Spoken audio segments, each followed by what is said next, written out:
Hello, I'm Kerr. Welcome to my art studio. Sometimes when you're painting flowers, the petals and the leaves can look a little bit flat and uninteresting. In this video, I'm going to show you a way to give the petals in your flowers and the leaves on the plants a little bit more character. So, are you ready?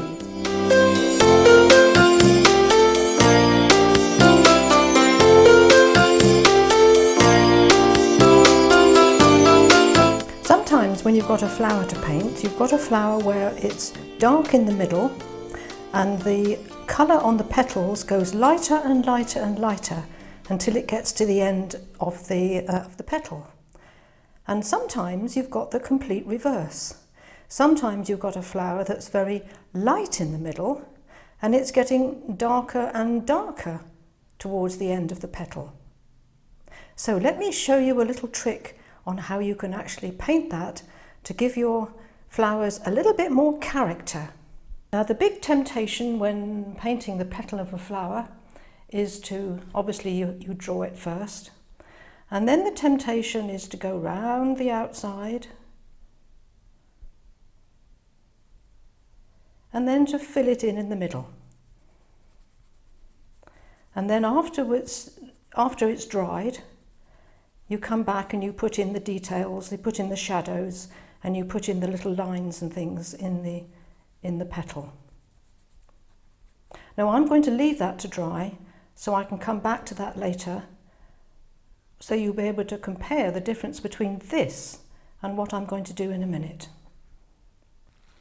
Now, a much more exciting way to paint your petal so that you give it a little bit of character is to make the petal wet first, all over, just ordinary clear water. If I was actually doing this in a painting, I probably wouldn't draw it in pencil first. I would just go straight in with the water onto the paper in the shape that I want my petal to be. So everything there is lovely and wet. I'm just using up all my odd bits of paper, by the way. This is why I'm just holding on to it at the end. This is a wonderful way of using up scraps of paper rather than wasting a whole big sheet. So that's lovely and wet, and I've already mixed up my colours, which is very important actually to get them mixed up before you start to paint. So this is going to be the one where you've got the centre of the flower is darker than the end of the petal. So the darkness of the flower is going to be down here. So I drop in my colour first, my lightest colour. As you know, you work from light to dark with watercolour. And then I make it a little bit darker. Remember, this is all very, very wet. And I move that around to where I want it to be. And then I go in with my really dark and drop that in. Everything's going in while it's really, really wet.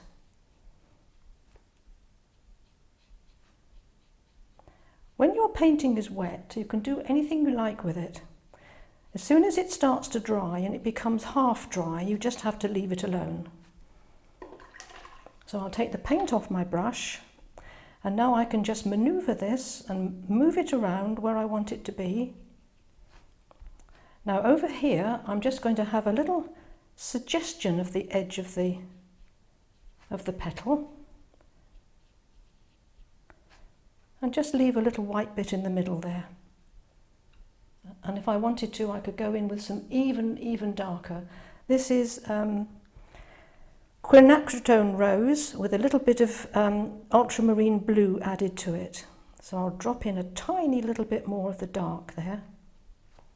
And then I can just wash my brush and manoeuvre that around if I want. As I said, when it's wet, you can move it around and do what you like with it.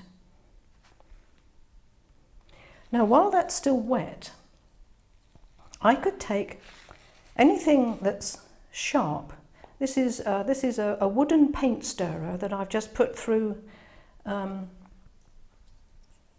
pencil sharpener, and I've sharpened the end, so it's very, very sharp. You could use a cocktail stick if you wanted to, and I could scratch in some little lines. Now, if you notice, those lines are going dark.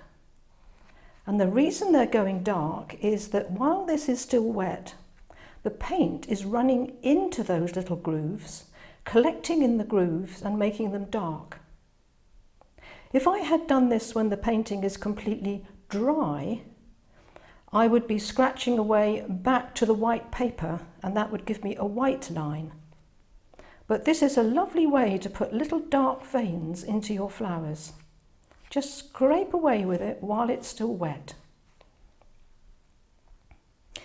Now, can you see how much more character that has than that? This was the original one I did, where I filled in the outside and then I filled in all the rest of the petal. And then I'll have to come back later and start putting shadows and lines and things in, all with hard edges. But here, where you've got all the soft edges, everything blends in so beautifully that you've got no hard, rigid edges at all, and it just gives the whole thing more character. So you might say, what if your petal is the other way around? What if it's light in the middle and dark at the end? Well, all you do is the complete reverse. Here's another little petal. So this one's going to be light at the beginning, and it's going to get darker and darker and darker as it goes towards the edge, the end of the petal. Now I'm going to do exactly the same thing. I'm going to paint the petal with clear water, just pure clear water, to make my paper lovely and wet. If I possibly can, I do as much of my watercolour painting as I can on wet paper, because I excuse me, I love the blended soft edges that you get. There are times when you want hard edges, but when you want the soft edges, wet paper is your answer. So this time, you see, the original one was dark here and light at the top.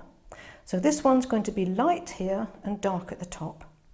So all I need to do is do it in reverse. So I'll start at this end, where the dark's going to be. Start with my light paint. Bring that down to where I want it, as far down as I want it to be. Paint will only run into a wet area. If this was left dry here, the paint would stop when it got to the dry area.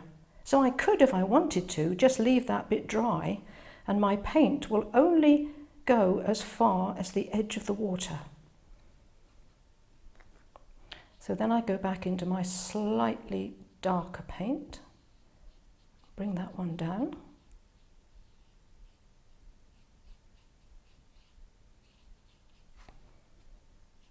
I love this colour. Quinacridone Rose. Beautiful, beautiful colour. And then into my mix of Quinacridone Rose and Ultramarine Blue, just to give it that depth.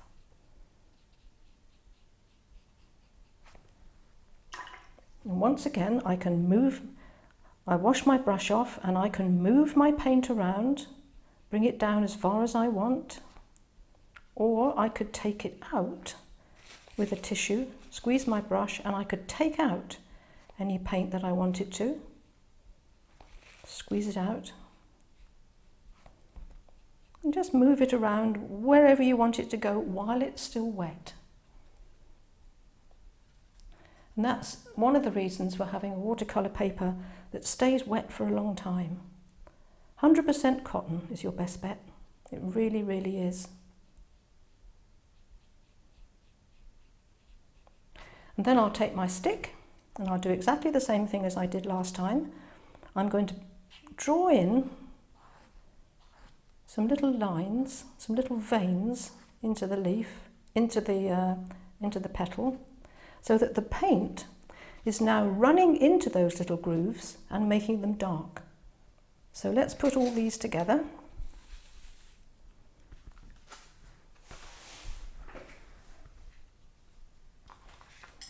I'll lap that one over because I'm just trying to get all these onto the camera at the same time. There. Right, can you see the difference? Here you've only got hard edges, and if I come and put some shadows and things in there, I'm still only going to have hard edges. But here, where you've got beautiful soft edges, your petals are going to have so much more character. Now let's use more or less the same technique, but this time we'll do it to paint a leaf and to give that leaf a little bit more interest. Now here I've painted a leaf in the usual way of painting around the outside and then filling in the colour in the middle. And then when this is dry, I'll come back and I'll put in the details. Let me show you another way. As usual, I'm going to make my leaf wet. This time I'm using a flat brush because I find it's easier to go around the edges with a flat brush. So make everything in the leaf nice and wet. Just ordinary clear water. Well, it's supposed to be clear. It's got a little bit of green in it, but not to worry about that. And just give that a few minutes just to begin to dry off. And then, I don't know whether you've noticed with leaves, but they're not actually just green. They've got all kinds of colours in them. And that's exactly what I'm going to do with this. I'm going to put lots of different colours into my green leaf, but it will still be green at the end of the day. So I'm using a flat brush and to do most of the leaf with, but I'm just going to pick up a little bit of the colour to start with and just drop it down the middle, because it's the middle of the leaf that gets forgotten sometimes. So with my flat brush, I'm picking up some yellows and I'm going to stroke in some yellow around the edge of my leaf.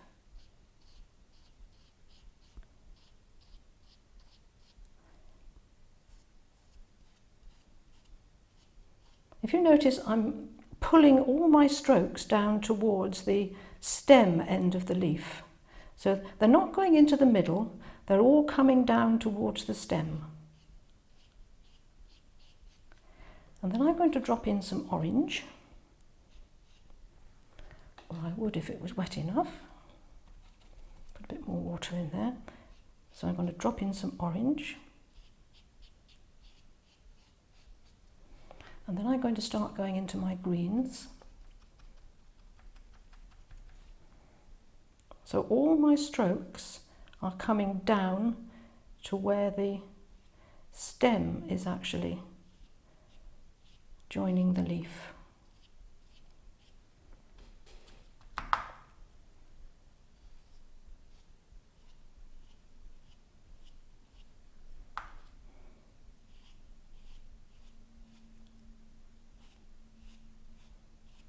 See the shape of the leaf beginning to come? Now I'm going a little bit darker still, especially down at the end where it joins the stem.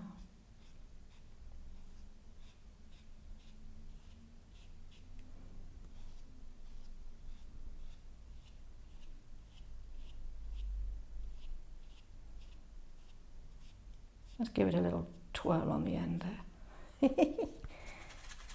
Now go into the really dark green and come down to the stem end and just give it that little bit of extra oomph down here. That's a painting term, by the way, oomph. Give your paintings a bit more oomph.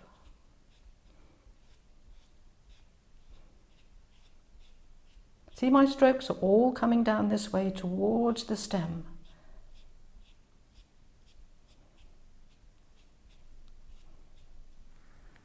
And now I'll clean off my brush, and with a tissue in one hand, I've got a nice clean damp brush. I'm just going to pull out the vein down the middle. And then pull out the veins that come away from it. A little bit wet there, let's wait a bit longer. You see, I'm sucking up the water with a damp brush. That's all it is, it's removing paint.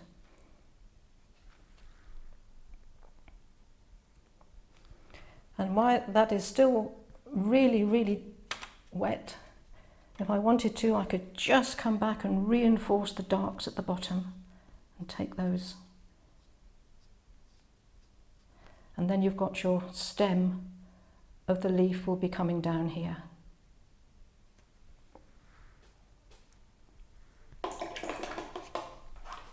Now, how much more exciting is that than that? Yes, I can come back and I can paint in the veins and things, and I think if it's dry, which it is, I'll do exactly that.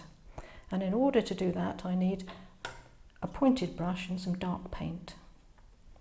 So I will come back and I'll make sure that's on camera. Yes, it is.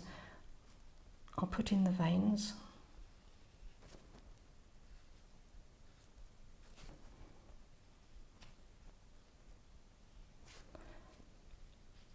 Because the painting is dry, all your edges are going to be hard edges. You can't help that. Now, look at the difference. Put those two together. All these edges are lovely soft edges and all blending together. And here you've got lots of hard edges. That, to me, looks much more natural than that. It gives it more character. It's more exciting. There's nothing to stop you, actually, if it isn't completely dry, coming in and putting a little bit of dark up here in the veins to give it even more character. It's still wet, so I can do that. There we go.